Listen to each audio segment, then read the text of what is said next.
Assalamualaikum warahmatullahi wabarakatuh. Selamat pagi anak-anak. Semoga kalian selalu dalam keadaan sehat dan tetap di rumah ya.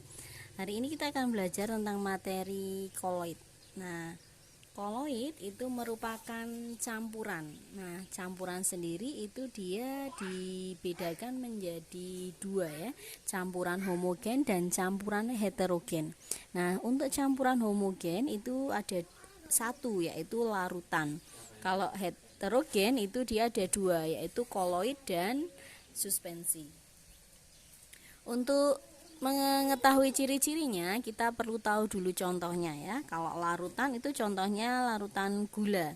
Nah, maka bisa dilihat bahwa larutan gula itu memiliki ciri-ciri dia stabil, tidak dapat disaring, dan ukuran partikelnya sangat kecil.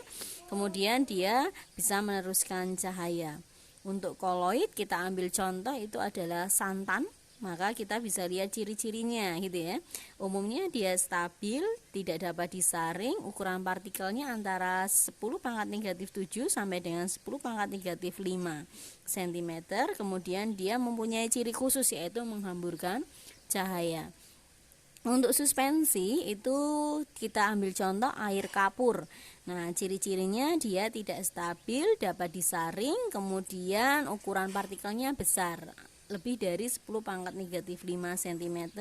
Kemudian dia dapat memantulkan atau menghalangi cahaya. Kemudian untuk pembuatan koloid itu ada dua cara, yaitu dengan cara kondensasi dan cara dispersi. Untuk cara kondensasi itu dibuatnya dari larutan, dia diubah menjadi koloid. Nah, biasanya menggunakan reaksi kimia. Ada 5 reaksi yang dipakai, biasanya reaksi redoks, hidrolisis, reaksi substitusi, reaksi dekomposisi rangkap, dan penggantian pelarut. Kemudian kalau dispersi itu biasanya dia menggunakan cara fisika, yaitu dengan memecah partikel kasar menjadi partikel koloid.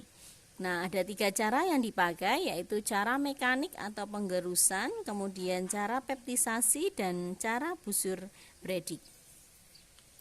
Untuk jenis koloid itu ada beberapa ya.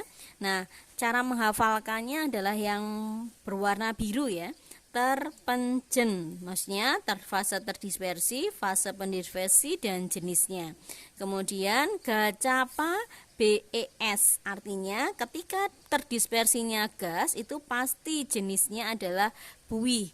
Nah, kalau pendispersinya padat berarti jenisnya buih padat. Kalau pendispersinya cair maka gas, cair maka buih cair.